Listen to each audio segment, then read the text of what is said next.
क्या आप जानते हो कि वो कौन सी चीज है जिसपे अगर आपने ज्यादा ध्यान नहीं दिया तो वो आपके बोर्ड्स में काफी मार्क्स कटवा सकती है? आप सही सोच रहे हो, multiple choice questions, MCQs. Even due to lack of MCQs practice, toppers भी फुल मार्क्स स्कोर नहीं कर पाते। So it's must to practice MCQs. So हाँ जी गाइस, इस वीडियो में हम 12th पॉलिटिकल साइंस के वेरी इंपॉर्टेंट एमसीक्यूज डिस्कस करेंगे, all type of questions including PYQs with detailed answers and extra information, जो आपको बोर्ड्स में एमसीक्यूज सॉल्व करने में काफी काम आएगी।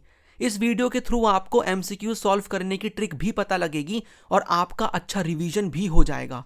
सो hey guys, this is Ankit and you are watching humanities lover. Let's begin. इस वीडियो को स्टार्ट करने से पहले मैं ये रिकमेंड करूंगा कि आपने ये वाली वीडियो देखी होगी, ये वाली बुक 1 की 1 शॉट और बुक 2 की 1 शॉट, क्योंकि आपका रिवीजन होना बहुत ही ज़रूरी है, तभी आप एमसीक्यूज को सॉल्व कर पाओगे।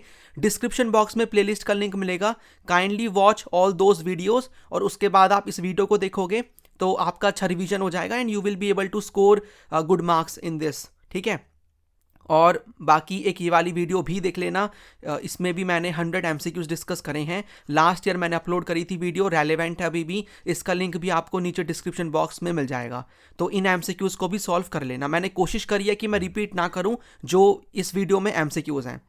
ठीक है, बाकी एक चीज़ और, ये आपके इंस्ट्रक्शंस हैं कि यहाँ पर आपको 50 क्वेश्चंस मिलेंगे दोनों बुक से।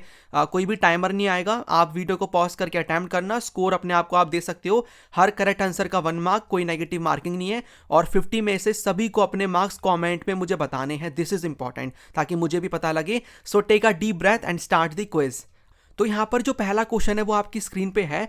Choose the correct options with respect to the events and developments in the 1990s। 1990s में जो भी डेवलपमेंट होती है उसके रिलेटेड आपको करेक्ट स्टेटमेंट बतानी है, करेक्ट ऑप्शन बताना है। तो करेक्ट आंसर बताओ, जल्दी से मार्क करो, फिर मैं इसका आंसर आपको बताता हूँ। आई होप आपने मार्क कर लिया है। नाउ देखो इसका करेक्ट आंसर क्या होगा। सी, यहाँ पर देखो, आप ये देखोगे, पहले हम बारी बारी देखते हैं कौन सी करेक्ट है कौन सी इनकरेक्ट है। इलेक्शंस 1989 में कांग्रेस का सिस्टम एंड हो जाता है, जो ये इलेक्शन होते हैं, ये बिल्कुल सही है, राइट। एसेसिनेशन राजीव गांधी का 1991 में होता है, ये भी आपको स्टेटमेंट सही मिलेगी।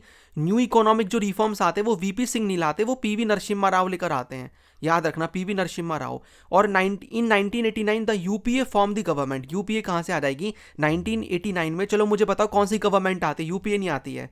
ठीक है, आपको नेशनल फ्रंट गवर्नमेंट मिलेगी, राइट। तो ये भी इनकरेक्ट है, तो आपका जो यहाँ पर आपको करेक्ट बताने हैं तो ए भी आपका आंसर हो जाएगा। सो आंसर विल बी आपका सेकंड वाला।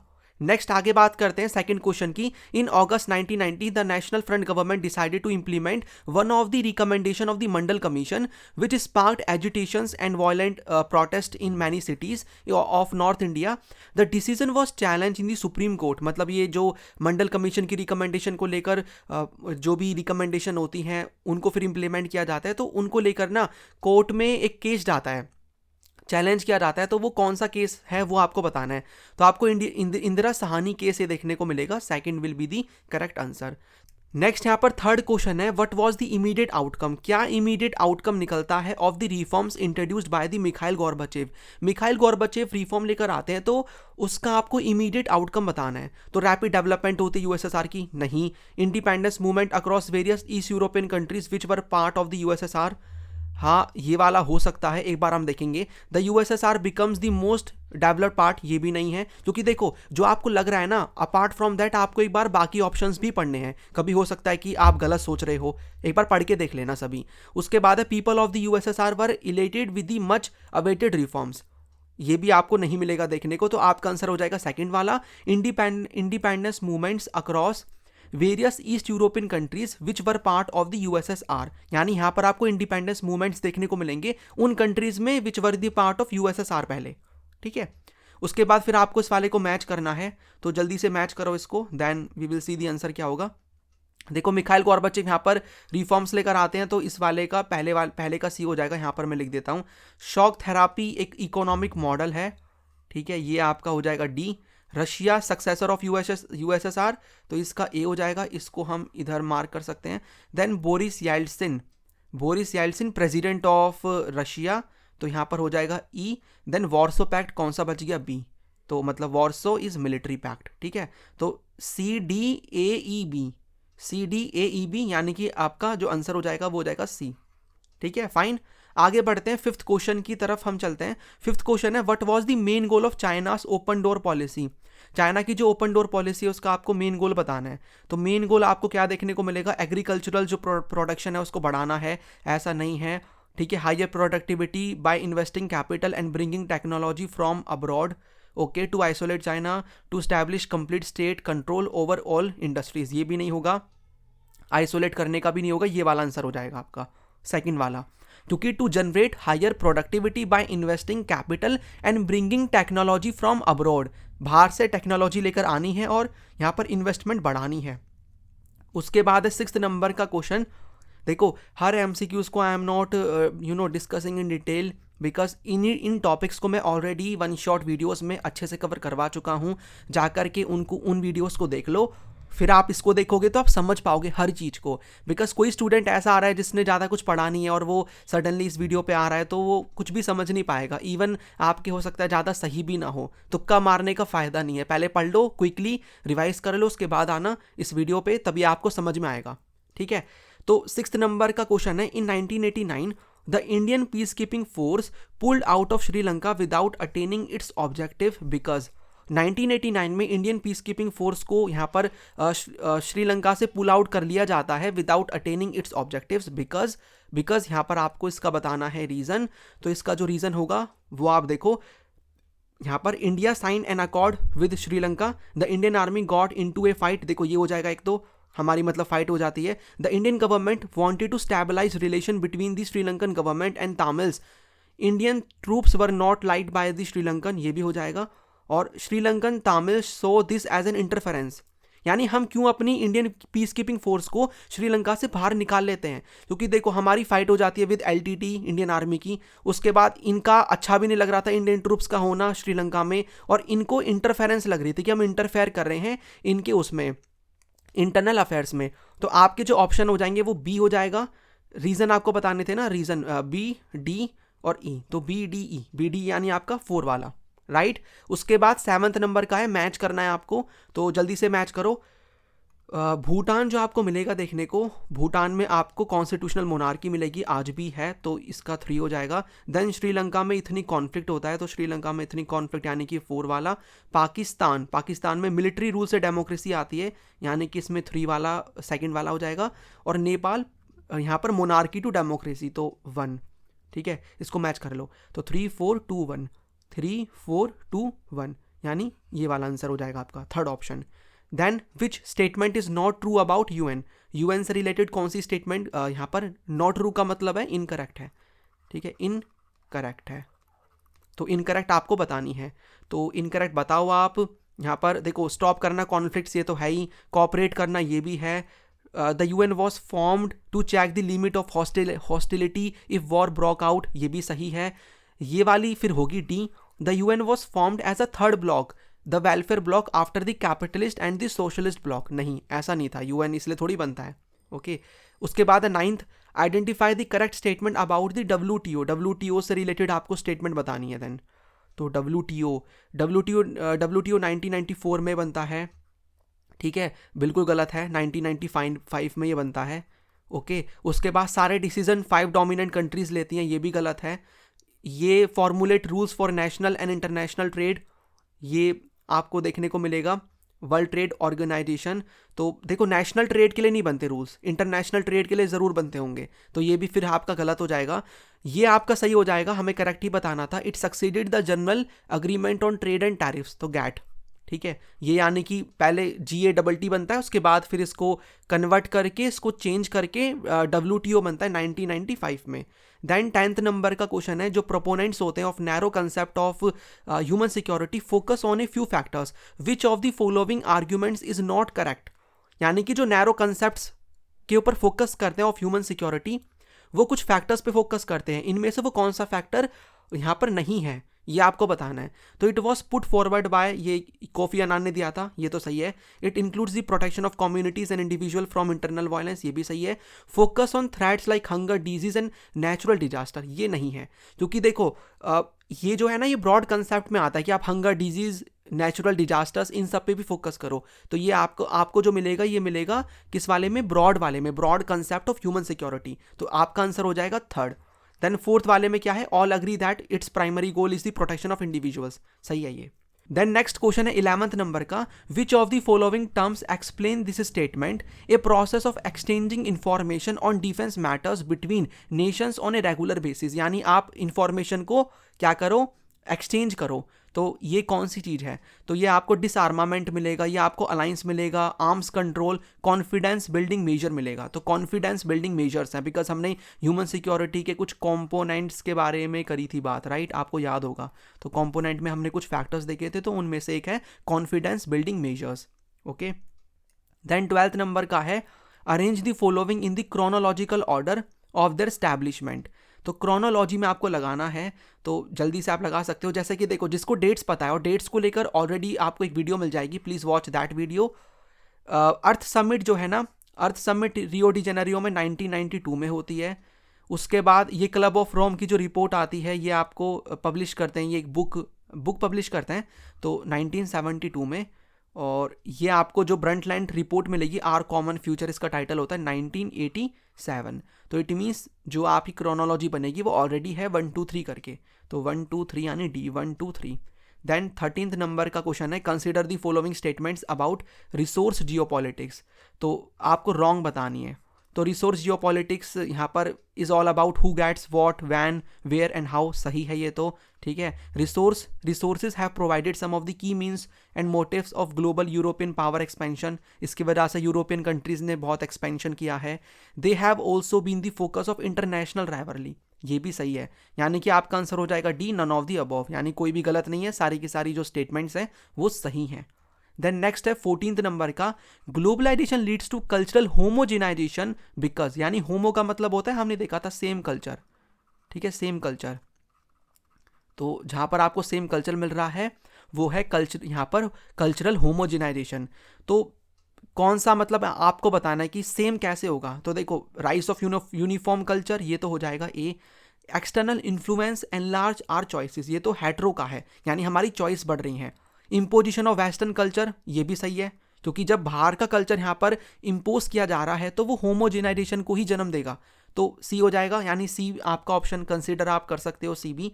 Modify culture without overwhelming the traditional, तो ये भी हेट्रो का है, तो ए एंड सी आपको मिलेगा, तो ए एंड सी, ठीक है। सो 1 will be the correct answer. ऐसे करके देखो, होमो का पूछा, हेट्रो का पूछ सकते हैं, तो आपका कंसेप्ट क्लियर है ना, तो आप कर सकते हो उस एमसीक्यू को सॉल्व। नेक्स्ट यहाँ पर 15th नंबर का क्वेश्चन है, which of the following statements are associated with word globalization. तो कौन सी स्टेटमेंट ग्लोबलाइजेशन से एसोसिएटेड है, तो जल्दी से इसको मार्क करो। देखो, ए आपको नहीं मिलेगी, बिकॉज जो मर्केंटलिज्म और ये जो प्रोटेक्शनिज्म है ना, इसका मतलब है अपनी इकोनॉमी को क्लोज करके रखना, तो ये तो हो ही नहीं सकता है। तो ए को आप एलिमिनेट कर सकते हो, बिकॉज हमें करेक्ट ऑप्शन बताना है कौन सी स्टेटमेंट्स एसोसिएटेड है विद वर्ड ग्लोबलाइजेशन। तो आप ए को एलिमिनेट कर सकते हो, ए को इधर एलिमिनेट कर दिया, इधर कर दिया, राइट। तो आप मतलब इसको यहाँ पर ऐसे आपको कट करना है। उसके बाद आप देखो, यहाँ पर ग्लोबल विलेज क्रिएशन का ये तो है ही कि ग्लोबलाइजेशन से पूरा आपका एक पूरे ग्लोब को हम विलेज बोल देते हैं, एक ग्लोबल विलेज का कंसेप्ट आपको मिलेगा देखने को। और Indian company buying a major rival company, ये भी है, यानी तो ये हो जाएगा, ये भी हो जाएगा, और ये भी हो जाएगा अगर आप इसको रीड करोगे, क्योंकि यहाँ पर क्या है, जो रिटेल शॉपकीपर्स हैं उनको ये डर है कि उनकी जो भी लिवलीहुड लॉस हो सकते हैं, बिकॉज बाहर की कंपनी आएंगी तो वो कंपटीशन देंगी, है ना। और lockdown of international borders during the spread of कोविड-19, तो lockdown of international borders during the spread of, अब आप देखो BCD को देखो, BCD आपको कहाँ पर मिल रहा है, तो 2 में मिल रहा है, तो ऑब्वियसली आपका 2 हो जाएगा, बिकॉज और ऑप्शन है ही नहीं। ई का कुछ आप पढ़ोगे नहीं पढ़ोगे तो भी चलेगा, बिकॉज BCD अगर आप कॉन्फिडेंट हो कि BCD है तो ऑब्वियसली आपका 2 आंसर हो जाएगा, ठीक है। उसके बाद 16th नंबर का है, आइडेंटिफाई करना है और राइट दी इनकरेक्ट पेयर, मतलब मार्क करना है इनकरेक्ट पेयर कौन सा है। तो बॉम्बे प्लान 1994 में आता है, ये दिस इज करेक्ट। प्लानिंग जो कमीशन आपको मिलेगा 1950, करेक्ट। सेकंड 5 ईयर प्लान आपको 1956 में मिलेगा, और थर्ड 5 ईयर प्लान आपको नहीं मिलेगा 1963 में। See, let me tell you about the 5 year plans. ये जो आपको 5 ईयर प्लान्स मिलेंगे ना, देखो 1951 से चलते हैं 1956 तक आपका ये वाला पहला चलेगा, उसके बाद 1956 से 1961 तक ये सेकंड था, और 1961 से लेकर 1966 का आपको यहाँ तक का मिलेगा थर्ड, और 1966 से लेकर 1969 तक यहाँ पर हम 3 साल का क्या करते हैं, प्लान हॉलीडे लेते हैं। यहाँ पर आपको जो प्लान हॉलीडे है वो मिलेगा देखने को, ठीक है। सो प्लान हॉलीडेज, राइट, ये आपको याद रखना है। देन 17th नंबर का क्वेश्चन है, 17th, which recommendation of the state reorganization commission of 1953 is incorrect. कौन सी जो रिकमेंडेशन है स्टेट रीऑर्गेनाइजेशन कमीशन की ऑफ 1953 वो गलत है। गलत कौन सी है? तो देखो लैंग्वेज के बेसिस पे बनते हैं स्टेट्स, ये तो हमने देखा ही है। ये भी देखा है कि linguistic aspect was there. Act 1956 में पास होता है, ये आपको मिलेगा देखने को, तो दिस इज इनकरेक्ट, राइट। बाकी इससे एक्ट से 14 स्टेट्स बनते हैं और 6 यूनियन टेरिटरीज बनती हैं, ठीक है। देन 18th नंबर का है, which one of the following princely states of India initially opposed joining the Indian union. कौन सा था वो स्टेट? That was none other than Hyderabad, Hyderabad, okay. उसके बाद 19th नंबर का, name the person who led the struggle against the dominance of West Pakistan. तो West Pakistan के डोमिनेंस जो था उसको लेकर स्ट्रगल कौन करते हैं, कौन से पर्सन थे वो, और उनकी पॉलिटिकल पार्टी के बारे में भी आप बता सकते हो कमेंट में। That was Sheikh Mujibur Rahman, A will be the answer. ऐसे को देखो, कुछ ऐसे डायरेक्ट फैक्चुअल क्वेश्चन भी आएंगे। और हाँ, एक चीज़, जिन स्टूडेंट्स को ये क्वेश्चन इजी लग रहे हैं तो कॉन्ग्रेचुलेशंस, ये मैं हर वीडियो में बोलता हूँ, आपकी पढ़ाई बहुत अच्छी चल रही है, बिकॉज ऐसे ही क्वेश्चन बनते हैं। इससे टफ आएंगे नहीं, आएगा तो थोड़ा बहुत ऐसा क्वेश्चन आ जाएगा जो हल्का सा आपको सोचना है, दिमाग लगाना है, आंसर आपको मिल जाएगा, राइट। 20 नंबर का आपको बताना, आइडेंटिफाई करना है and right the incorrect pair. बस इस चीज़ का आप ध्यान रखना कि वो आपसे क्या पूछ रहे हैं, करेक्ट पूछ रहे हैं या इनकरेक्ट आपसे पूछ रहे हैं। तो आपको नेपाल के कॉन्टेक्स्ट में बताना है, तो फटाफट से देखो इसको एंड लेट मी नो। देखो सारी स्टेट, सारे यहाँ पर सही हैं। 1990 में king accepted new democratic constitution, 2002 में किंग एबॉलिश्ड पार्लियामेंट, 2006 में there was a pro democratic protest, 2008 में ना मोनार्की रिस्टोर नहीं होती, डेमोक्रेसी आती है। तो मोनार्की इज गलत यहाँ पर, रॉन्ग, डी इसका आपका इनकरेक्ट पेयर हो जाएगा। देन 21 नंबर में आपको क्या करना है, मैच करना है लिस्ट 1 को with the list 2 and choose the correct option. Correct आपको बताना है। सो चलो जल्दी से मार्क करते हैं। देखो क्लियर मेजॉरिटी 17th में लोकसभा इलेक्शन में, तो इसका 4 हो जाएगा, 4 यानी ये एनडीए। उसके बाद इम्प्लीमेंटेशन कौन करता है मंडल कमीशन की रिकमेंडेशन को, ये आपको बताना है। तो ये कौन सी गवर्नमेंट करेगी, ये जो गवर्नमेंट करती है न्यू फ्रंट गवर्नमेंट करती है, इसका आपका हो जाएगा 1। देन यहाँ पर HD देवे गौड़ा, यूनाइटेड फ्रंट गवर्नमेंट बनती है इनकी, ठीक है, तो 2nd। Then prime minister Manmohan Singh, UPA, United Progressive Alliance government, तो यहाँ पर 3। इसको आप मैच भी कर सकते हो। तो 4 1 2 3, 4 1 2 3, तो A will be the answer, 4 1 2 3, ठीक है। उसके बाद एजर्शन रीजन वाले क्वेश्चन है, एक बार ध्यान से देखना इनको, इनमें गड़बड़ बहुत करते हो आप लोग, ध्यान से समझना है। आई कैन अंडरस्टैंड 2 ऑप्शन में बहुत कन्फ्यूजन रहता है, बट ट्राई टू अंडरस्टैंड क्या रिलेशन वो है उनके बीच में या फिर नहीं है, क्या वो रीज़न एजर्शन को करेक्टली एक्सप्लेन कर रहा है या नहीं कर रहा। जैसे देखो एजर्शन यहाँ पर क्या कहता है, in 1979 all Assam students union यानी AASU led an anti foreigner movement, सही है। The movement was against illegal migrations and against faulty voters list. पहले ये चेक करो सही है या नहीं है, तो हमें ये जानने को मिलेगा दोनों के दोनों सही हैं और एक्सप्लेन भी कर रहा है, यानी R is the correct explanation of assertion. क्यों? यहाँ पर 1979 में एंटी फॉरेनर मूवमेंट्स हो रहे हैं आसम में, और इसके पीछे का रीजन है illegal migrations and against faulty voters list. All right, so answer will be A, दोनों के दोनों सही हैं and R is the correct explanation of assertion. Then 23 number का क्वेश्चन है, मैच करना है आपको अगेन। तो क्योटो प्रोटोकॉल में यहाँ पर क्या बात होती है, जल्दी से इसको मार्क करो। देखो सस्टेनेबल डेवलपमेंट पहले आप देख लो, सस्टेनेबल डेवलपमेंट यहाँ पर क्या है, इकोनॉमिक ग्रोथ हमें करनी है विद इकोलॉजिकल रिस्पॉन्सिबिलिटी। 2 यहाँ पर आ जाएगा। एजेंडा 21 में लिस्ट ऑफ डेवलपमेंट प्रैक्टिसेस थी जो कि हमें करनी थी, इसका 1 हो जाएगा। इलेक्ट्रिसिटी एक्ट में हम क्या करते हैं, इलेक्ट्रिसिटी एक्ट में हम रिन्यूएबल एनर्जी को करते हैं, है ना। तो इसका यहाँ पर मैं 4 कर देता हूँ, 4, इसको आप मैच भी कर लो। और Kyoto protocol aims to cut green house gas emissions, right, तो इसका आपका 3 हो जाएगा। तो 3 4 1 2, 3 4 1 2, I hope you are getting right.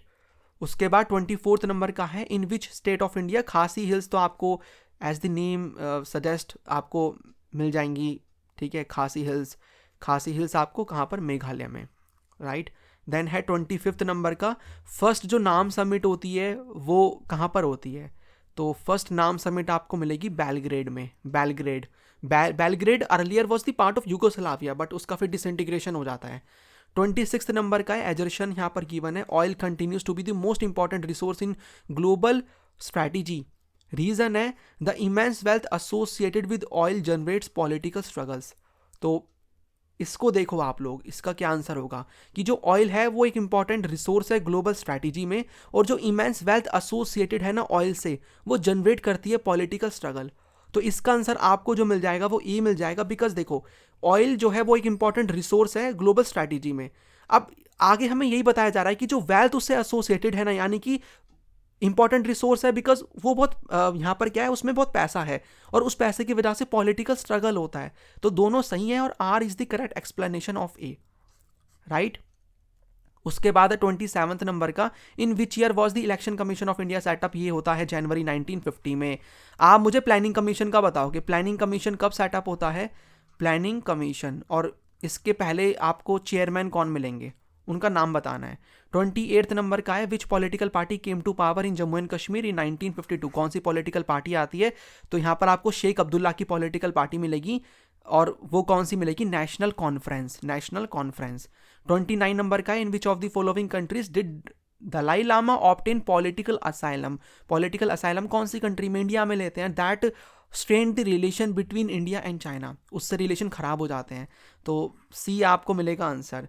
Then at 30 number का, people who flee their homes but remain within national borders, यानी जिन लोगों को भगा दिया जाता है किसी वजह से उनकी जगह से, लेकिन वो इंडिया में, इंडिया कह रहा हूँ मतलब उस नेशनल बॉर्डर में रहते हैं, उस पर्टिकुलर कंट्री में ही रहते हैं, उन्हें क्या बोलते हैं? उन्हें बोलते हैं इंटरनली डिस्प्लेस्ड पीपल, यानी वो इंटरनली उनको डिस्प्लेस कर दिया गया है। अच्छा, आप मुझे ये बताइए इंडिजिनस पीपल कौन होते हैं? और एक काउंसिल बनती है इनसे रिलेटेड, कब बनती है वो? वर्ल्ड इंडिजिनस काउंसिल है वो, तो वो कब बनती है आपको इसके बारे में बताना है। 31 है यहाँ पर नंबर का, balance of power requires countries to. Balance of power में क्या करना होता है? हमें कुछ वेपन्स को गिव अप करना पड़ता है, ऐसा तो नहीं हमने पढ़ा है, ये तो डिसआर्मामेंट है। रेगुलेट करना पड़ता है, ये तो आर्म्स कंट्रोल में है। Coordinate their action to defend against military attack, और maintain a favourable balance with other countries. तो डी आंसर हो जाएगा, maintain a favourable balance with other countries. हमें फेवरेबल बैलेंस करना पड़ता है ना, जो भी हमारी दूसरी और कंट्रीज हैं, we have to make favourable balance with those countries, ताकि अच्छा रिलेशन रहे, बैलेंस ऑफ पावर मेंटेन रहे। ऑलराइट, देन नेक्स्ट क्वेश्चन यहाँ पर है 32 नंबर का, which two republics of Russia have had violent secessionist movements? तो आपको रशिया के 2 रिपब्लिक्स में सिसेशनिस्ट मूवमेंट्स मिलेंगे। वो यहाँ पर बात कर रहे थे कि भाई हमें अलग से कंट्री बना करके दे दो, हमें रशिया में नहीं रहना है। तो वो आपको 2 जगह मिलेंगी, एक तो चेचन्य और एक दागिस्तान। सी। नेक्स्ट यहाँ पर है 33 नंबर का, अरेंज वाले क्वेश्चन भी आते हैं, और for that I will say कि भाई आपको डेट्स उसके बारे में पता होनी चाहिए। Arrange the following events in the chronological order, तो ये आप फटाफट से लगाओ। देखो 1979 में यहाँ पर होता है ये, जो सोवियत यूनियन अफगानिस्तान के ऊपर अटैक कर देता है। रशियन रेवोल्यूशन 1917 में होता है। ये आपको 2000 जो एंड होता है सिविल वॉर का, ये 2001 में आपको मिलेगा एंड होते हुए तजिकिस्तान में। और बर्लिन वॉल का जो फॉल होता है वो 1989 में होता है। कंप्लीट डेट आप मुझे कमेंट में बताओगे। तो पहले कौन सा हो रहा है? पहले यहाँ पर रशियन रेवोल्यूशन हो रहा है, देन यहाँ पर आपका सोवियत इन्वेट कर रहा है अफगानिस्तान के ऊपर, फिर यहाँ पर बर्लिन वॉल का फॉल हो रहा है, और उसके बाद आपका 3 हो जाएगा जिसमें तजिकिस्तान में सिविल वॉर एंड हो रहा है। तो ये कहाँ पर गिवन है? ये आपका बी में गिवन है, एक बार मैच कर लो आप। उसके बाद 34 नंबर का है, in which in the following question a statement of assertion is followed by a statement of reason, choose the appropriate option as the answer. तो एजर्शन यहाँ पर गिवन है, India, China and other developing countries were exempted from the requirements of the Kyoto protocol, यानी India, China जैसी developing countries को Kyoto protocol की जो requirements हैं उनसे छूट मिल जाती है। क्यों मिलती है? रीजन क्या है? Their contribution to the emission of green house gases during the industrialization period was not significant. Yes, सही तो है कि हमारा कॉन्ट्रीब्यूशन कम है, हमने यहाँ पर कम बेसिकली वो क्या है, हमारा कंट्रीब्यूशन जो है ग्रीन हाउस गैस एमिशन में वो कम है, राइट, इसीलिए हमें छूट मिली है। और क्योटो प्रोटोकॉल कब आता है मुझे कमेंट में बताओ। जो भी मैं चीज़ें आपसे पूछ रहा हूँ ना, या तो देखो आप कमेंट में लिखो या अपनी नोटबुक में लिखो या फिर एटलीस्ट अपने माइंड में चीज़ें लेकर आओ, इसीलिए मैं आपसे पूछ रहा हूँ ताकि रैंडमली आपको चीज़ें पता रहें कि भाई कौन सी चीज़ कब हुई है। ताकि यही तो होता है ना कि अगर आपने अच्छे से पढ़ा है तो आपके माइंड में तुरंत आ जाएगा कि क्योटो प्रोटोकॉल कब आया, इंडिया ने कब इसको रेक्टिफाई किया। तो इसका जो आंसर हो जाएगा वो ए हो जाएगा, ये दोनों सही हैं और R is the correct explanation of ए।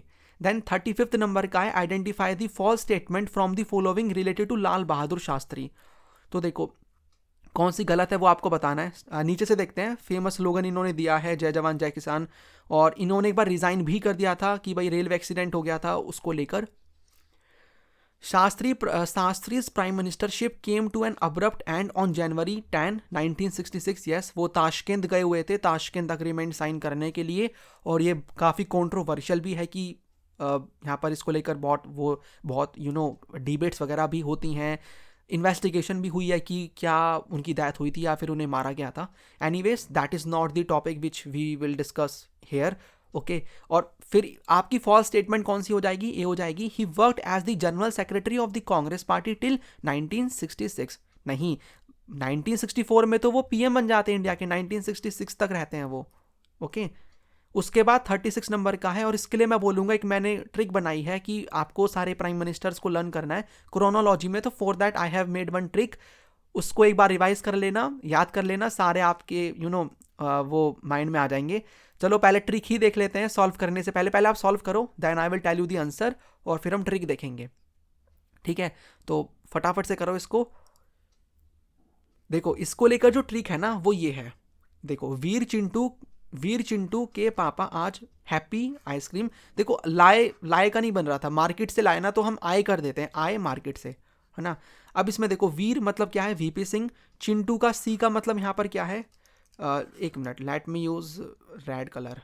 देखो वीर यहाँ पर क्या है, वी मतलब यहाँ पर देखो वीपी सिंह, और ये भले ही आप इसका हल्का सा आइडिया ले लो, इसका एक बार मतलब पीरियड थोड़ा थोड़ा आपको पता होना चाहिए, ज़्यादा नहीं समझ में आ रहा तो हल्का हल्का माइंड में रख लो। बाकी मेन ना क्रोनोलॉजी है, बिकॉज यहाँ से क्रोनोलॉजी वाले क्वेश्चन ही बनेंगे। थोड़ा बहुत बन सकता है कि HD देवे गौड़ा की जो गवर्नमेंट थी वो कौन सी थी, यूनाइटेड फ्रंट थी, कौन सी थी, हल्का सा idea just, okay. But main is chronology. उसके बाद चिंटू यहाँ पर क्या है, चंद्रशेखर आज़ाद मिलेंगे आपको। देन यहाँ पर के कुछ भी नहीं है, पापा मतलब PV नरसिम्हा राव। ऐसे करके आपको पूरी क्रोनोलॉजी याद रहेगी, ओके, पूरी क्रोनोलॉजी। तो इसके बेसिस पे आपका क्या हो जाएगा आंसर, तो वीर चिंटू के पापा आज हैप्पी आइसक्रीम आए मार्केट से, ठीक है। So I hope you are getting this. और से का भी यहाँ पर कुछ नहीं है, एम से यहाँ पर आपके ये मनमोहन सिंह आ रहे हैं, राइट, और ए से ये हो जाएंगे। सो ऑन दिस बेसिस क्या आपका आंसर हो जाएगा, first VP Singh you will find, Chandrashekhar उसके बाद आपको मिलेंगे, है ना, वीर चिंटू के पापा हमने देखे थे, तो यहाँ पर आपका 3 हो जाएगा, और उसके बाद जो बच गया है 1, तो 4 2 3 1, this will be the answer, okay. तो याद रखना क्या है ट्रिक, वीर चिंटू के पापा आज हैप्पी आइसक्रीम आए मार्केट से। नेक्स्ट इज 37 नंबर का, which one of the following was not a major objective of Nehru's foreign policy. तो कौन से ऑब्जेक्टिव आपको नहीं मिलेंगे, तो जो प्रिजर्व करना hard and sovereignty it was there, protect करना territorial integrity it was also there, to make India a nuclear power ये नहीं था, और इकोनॉमिक डेवलपमेंट हमें करना था, तो आंसर विल बी सी, ये नहीं है। 38 नंबर का यहाँ पर है, एजर्शन गिवन है, रीजन गिवन है, first general election in India had to be postponed twice and were finally held from October 1951 से लेकर फरवरी 1952 में होते हैं, करेक्ट है। रीजन क्या है, it was no longer possible to argue that democratic election could not be held in conditions of poverty और lack of education. देखो दोनों स्टेटमेंट सही है, बिकॉज दूसरी वाली भी सही है कि यहाँ पर it was no longer possible to argue that, ये बात की बात है जब हम प्रूव कर देते हैं ना कि हमने एक ऐसी कंट्री में जहाँ पर बहुत पॉवर्टी थी, अंग्रेजों ने 200 साल तक रूल किया, उसमें भी हम डेमोक्रेसी लेकर आ गए, तो ये एक आर्ग्यूमेंट गलत बन जाता है लोगों का, जो एक मन में लोगों के एक बना हुआ था कि ऐसी कंट्री में इलेक्शन नहीं हो सकते जहाँ पर पॉवर्टी है, तो वो आर्ग्यूमेंट खत्म हो जाता है। वो कहीं भी ये बोला जाता है कि अब डेमोक्रेसी ना कहीं भी प्रैक्टिस हो सकती है, तो दोनों में रिलेशन नहीं है बट दोनों सही हैं, तो आंसर आपका बी हो जाएगा। एजर्शन सही है, रीजन भी सही है, but reason is not the correct explanation of assertion. Then next question है, मैच करना है दोनों को, तो वेरी इजी, इसको मैच करो जल्दी से। मैच करोगे तो आप, ये तो मुझे मैच ही लग रहा है पूरा, है ना, ये कैसे हो गया, चलो कोई नहीं, ऐसे भी तो क्वेश्चन बन सकते हैं। European currency euro, special economic zone China, और ये फ्रांस हो जाएगा परमानेंट मेंबर, और रीजनल ऑर्गेनाइजेशन आसियान। अच्छा, आसियान के बारे में कुछ क्वेश्चन आपसे पूछूंगा मैं, आसियान के बारे में बताओ। और ये ना मिस्टेक हो गई है यहाँ पर, ये 1 2 3 करके ही आपको मिलेंगे। ऑल राइट, तो इसका जो आंसर आपको मिलेगा वैसे करके ही बन सकता है, 1 मिनट, 3 4 1 2, हाँ मतलब ए कर लो इसके हिसाब से, ए कर लो 3 4, क्योंकि ये ऑप्शन वैसे करके है ना। ओके 3 4, तो इस हिसाब से ये वाला ऑप्शन बन रहा है आपका। आसियान से मैं क्वेश्चन पूछूंगा, आप मुझे पहले ये बताओ आपको इसमें कितने मेंबर्स मिलेंगे, ये कब बना, और कौन सा डेक्लेरेशन साइन होता है, ये आपको बताना है। इन 3 क्वेश्चन के आंसर मुझे जल्दी से आप कमेंट में प्लीज़ बताइए। 40 क्वेश्चन की तरफ चलते हैं इतने। Arrange the following events in chronological order and choose the, chronology में लगाना है। तो इंडो रशियन स्ट्रैटेजिक अग्रीमेंट 2000 में होता है, 2000 में होता है। सोवियत का इन्वेजन अभी हमने 1979 देखा था।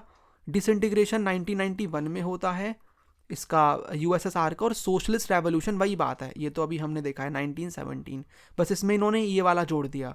तो इसमें आपका 4 आएगा पहले, और 4 आते ही मैं समझ गया ये वाला ऑप्शन आपका हो जाएगा 4, उसके बाद सेकंड वाला, फिर उसके बाद थर्ड वाला, और देन 1 2000 वाला, ठीक है। फिर 41 क्या है, which one of the following was formed for the plan development of India just after independence, ये आपका बनता है प्लानिंग कमीशन, ठीक है। ये कब बनता है, ये भी 1950 में बनता है प्लानिंग कमीशन। नेक्स्ट क्वेश्चन है 42 नंबर का, after the death of Lal Bahadur Shastri there was an intense competition for the post of prime minister between Indira Gandhi and which one of the following. Lal Bahadur Shastri की डेथ के बाद यहाँ पर प्राइम मिनिस्टर की पोजीशन खाली हो जाती है, और उसको लेकर कंपटीशन था कि भाई कौन बनेगा नेक्स्ट प्राइम मिनिस्टर। तो इंदिरा गांधी के बीच में, और हु वाज दैट पर्सन जिनके बीच में कंपटीशन होता है, बट इंदिरा गांधी फिर नेक्स्ट प्राइम मिनिस्टर बन जाती हैं। So that was Morarji Desai, A will be the answer. All right, but prime minister कौन बनता है, इंदिरा गांधी बनती हैं। उसके बाद है 43 नंबर का क्वेश्चन, एजर्शन गिवन है, रीजन गिवन है। Gorbachev's decision to normalise relation with the west and democratise and reform the Soviet Union had some other effects that no one anticipated. The reforms were opposed by leaders within the communist party. तो यहाँ पर क्या है, देखो गॉर्बचेव का जो decision था ना कि रिलेशन नॉर्मलाइज करने हैं विद द वेस्ट और डेमोक्रेटाइज करना है सिस्टम को, राइट, तो इसका जो इफेक्ट पड़ता है वो बहुत अजीब सा पड़ता है, किसी ने सोचा नहीं था। और दूसरे में गिवन है इन रिफॉर्म्स को जो कम्युनिस्ट पार्टी के लीडर्स हैं वो ओपोज करते हैं। तो दोनों अलग अलग बातें हो रही हैं, है ना, दोनों अलग अलग बातें हो रही हैं। बिकॉज पहले में यहाँ पर है गॉर्बचेव का जो डिसीजन है रिलेशन को नॉर्मलाइज करने का, उसका जो इम्पैक्ट है, यानी रिफॉर्म्स के जो इम्पैक्ट पड़ते हैं वो एक ऐसे पड़ते हैं जिनके बारे में सोचा नहीं था। और इसका आंसर क्या होता है, इसका आंसर वो था कि इसके पीछे का ये था, जो भी इम्पैक्ट पड़ता है रिफॉर्म्स का, वो ये था कि जो पीपल थे स्टार्टिंग में उन्हें ठीक लग रहा था, बट बाद में वो इवन इससे ना इंडिपेंडेंस की डिमांड उनकी और ज़्यादा बढ़ जाती है। तो ये अगर होता तो हम दोनों बोल देते कि हाँ रीज़न, मतलब रीज़न में अगर ये वाला मेंशन होता तो हम बोल देते कि रीज़न करेक्टली एक्सप्लेन कर रहा है एजर्शन को। बट यहाँ पर रीज़न में क्या है, रिफॉर्म्स को कम्युनिस्ट पार्टी के लीडर्स ने ओपोज किया, तो नहीं है ये। तो दोनों के दोनों सही है, but R is not the correct explanation of A, right, because ये पता ही था कि कम्युनिस्ट पार्टी के लीडर्स ऑब्वियसली ओपोज करेंगे रिफॉर्म्स को, बिकॉज उनकी पावर तो कम होगी रिफॉर्म से। देन यहाँ पर 44 क्या है, अब देखो ये भी आपका बन सकता है, वैसे बॉक्स से सीबीएसई ने मना किया है क्वेश्चन नहीं बनेंगे जो प्लस वाले बॉक्सेस हैं, बट कुछ पता नहीं है, कुछ भी हो सकता है। ओके, तो एक बार हल्का सा आइडिया आप ले सकते हो। सेम जैसे हमने क्रोनोलॉजी पढ़ी है प्राइम मिनिस्टर्स की, सेम आपको जो भी यूएन के सेक्रेटरी जनरल्स आए हैं अभी तक उनके बारे में पता होना चाहिए। उसको लेकर भी ट्रिक है, वो ट्रिक क्या है पहले आप इसको कर लो सॉल्व, डन, ठीक है। वैसे इसका जो आंसर होगा वो आपका कौन सा हो जाएगा, पहले आपको जो मिलेंगे वो ट्रैगविलाय मिलेंगे, फिर उसके बाद आपको डैग हैमर्सजोल्ड मिलेंगे, then U Thant you will find, और कुर्त उसके बाद। तो आंसर आपका ए होगा। एक बार इसको लेकर भी आप ट्रिक देख सकते हो। Trick is try doing unique karate jumps but keep balancing always, यानी कि कोशिश करो आप यूनिक कराटे जंप्स, बट अपने आप को बैलेंस करके आपको रखना है। और इसको लेकर क्या है वो क्रोनोलॉजी ये है जो आपके सामने है। पहले आपको ट्रैक भी लाए मिलेंगे, यानी ट्राई वाला, ठीक है। उसके बाद क्या था, उसके बाद था डूइंग में आपको डैग हैमबर्ग स्टॉल मिलेंगे, U Thant you will find, Kurt आपको मिलेंगे, ज़ैवियर आपको मिल जाएंगे, देन आपको बुत्रोस मिल जाएंगे, कोफी अनान है, बान की मून है, और फिर जो कि आपको अभी भी मिलेंगे 2017 से, he is till the basically secretary general. और किस कंट्री के हैं, पोर्तुगल से। बाकी क्या इनके अंदर की इंफॉर्मेशन भी पढ़नी है, मैं बोलूँगा नहीं, हल्का सा आप एक बार ना रीडिंग लगा सकते हो, टाइम है तो। बाकी ठीक है तो ना, जैसे कंट्री अगर आपको पता लग जाए, जैसे कि इनके तो मैंने पुर्तगाल बता दिया आपको, ये ज़्यादा इंपॉर्टेंट है। बान की मून का थोड़ा सा देख लो, रिपब्लिक ऑफ कोरिया यानी कि साउथ कोरिया, कोफी अनान घाना से थे, बस हल्का हल्का आप आइडिया रखना है तो आप रख सकते हो, इनफ है इतना। Chronology is main. Next question है, मैच करना है आपको लिस्ट 1 को with list 2 regarding the resistance to globalisation. So इसमें टाइप ऑफ रेसिस्टेंस है और इफेक्ट है ग्लोबलाइजेशन का। तो पॉलिटिकल में क्या आता है, पॉलिटिकल में देखो ये वाला आ जाएगा आपका, less power to states to protect the interest of the poor, यानी कि यहाँ पर हम ऐसे कर लेते हैं सेकंड। उसके बाद है इकोनॉमिकल में क्या इम्पैक्ट पड़ता है, इकोनॉमिक लिबरलाइजेशन, है ना, तो इसका आपका उसके बाद 3 वाला हो जाएगा। देन कल्चरल में ये वाला फर्स्ट, देन जो बच गया आपका 4, तो 2 3 1 4, 2 3 1 4 ए में आपको मिल जाएगा। देन नेक्स्ट है यहाँ पर स्टेटमेंट 1 गिवन है, स्टेटमेंट 2 गिवन है, क्या बताना है पहले देख लो, करेक्ट आंसर आपको बताना है।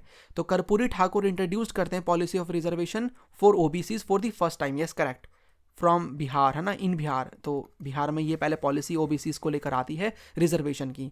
Then Mandal commission recommendation were implemented in the year 1992, ये तो 1990 में इम्प्लीमेंट होती है, और कौन करते हैं, वीपी सिंह करते हैं, ठीक है, वीपी सिंह करते हैं इनको। न्यू फ्रंट जो गवर्नमेंट बनती है, नेशनल फ्रंट गवर्नमेंट, तो नेशनल जो आपकी फ्रंट गवर्नमेंट बनती है वो उस टाइम पे रूल कर रही थी, 1990 में रिकमेंड मतलब इम्प्लीमेंट होते हैं, ओके। और मंडल कमीशन के जो वो थे chairperson that was Bindeshwari Prasad Mandal, B P Mandal. तो दोनों यहाँ पर क्या है, स्टेटमेंट 1 सही है ना, तो सी विल बी दी आंसर। उसके बाद मैच करना है आपको, ये भी क्वेश्चन बन सकता है, कुछ लीडर्स के बारे में यहाँ पर गिवन है और वो कौन सी पार्टी से एसोसिएटेड हैं, तो आपको बताना है। ऐसे डांगे जो आपको मिलेंगे, ये मिलेंगे फ्रॉम द कम्युनिस्ट पार्टी से, 4 हो जाएगा। श्यामा प्रसाद मुखर्जी भारतीय जनसंघ से, Meenu Masani you will find from the स्वतंत्र पार्टी, और ये अशोक मेहता प्रजा सोशलिस्ट पार्टी। तो 4 1 2 3 4 1 2 3 ये आपका इसमें गिवन है। सो आपका जो आंसर हो जाएगा वो हो जाएगा बी, राइट। उसके बाद नेक्स्ट यहाँ पर क्वेश्चन है, next question is 48th number का। स्टेटमेंट 1 क्या कहती है, at present there are 6 permanent members in the UN security council, ठीक है, 6 परमानेंट मेंबर सिक्योरिटी काउंसिल में। India wants to be a permanent member of UN security council, ये तो गलत है ना, there are 5 permanent member in the UN security council, और India चाहता है बनना, तो इसकी सेकंड स्टेटमेंट सही है, D will be the answer. Statement 1 is false but statement 2 is true. Next is 49th number का, which of the following statements is not correct regarding UNFCCC। तो UNFCCC से रिलेटेड आपको नॉट करेक्ट बताना है, यानी कि आपको रॉन्ग बताना है, गलत कौन सी है। तो UNFCCC वॉज साइन इन 1992, ये तो सही है। और इसमें प्रोटेक्शन की बात होती है ऑफ द क्लाइमेट सिस्टम, ये भी सही है।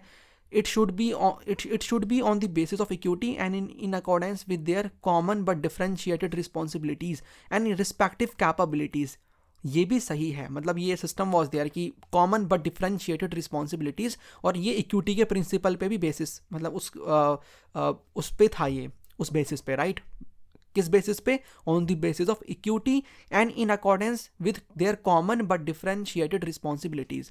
इनकरेक्ट फिर आपका डी वाला हो जाएगा, because the parties to the convention agreed that the largest, मतलब जो लार्जेस्ट शेयर है ना, इतनी आपको एमिशंस मिलेंगी, वो डेवलपिंग कंट्रीज में आई हैं। डेवलपिंग में कहाँ से, डेवलप्ड में आई हैं, ठीक है, डेवलप्ड कंट्रीज में आपको मिलेंगी। तो एक छोटे से वर्ड की वजह से आपका ये गलत हो जाएगा, तो D will be the answer.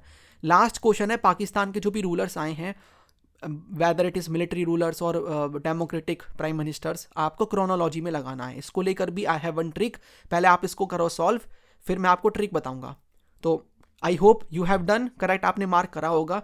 Trick आपको क्या मिलेगी, वो ये मिलेगी, आज यार जरूर जरूर बिरयानी नहीं पकाई।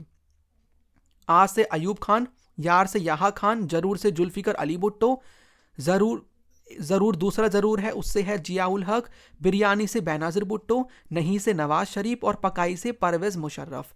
अब आप इसको क्रोनोलॉजी में लगा सकते हो।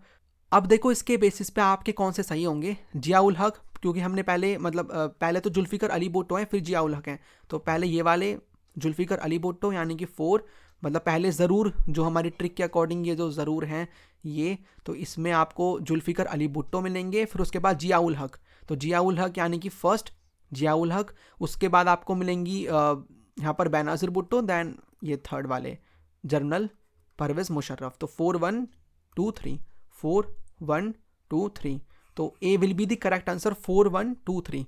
ठीक है, तो ये थे 50 एमसीक्यूज। आई होप आपने अच्छे से सभी एमसीक्यूज को सॉल्व किया है। 50 में से कितने मार्क्स आपके आए हैं कमेंट में ज़रूर से मेंशन करना। How much you have scored from the 50, आपको क्वेश्चंस कैसे लगे।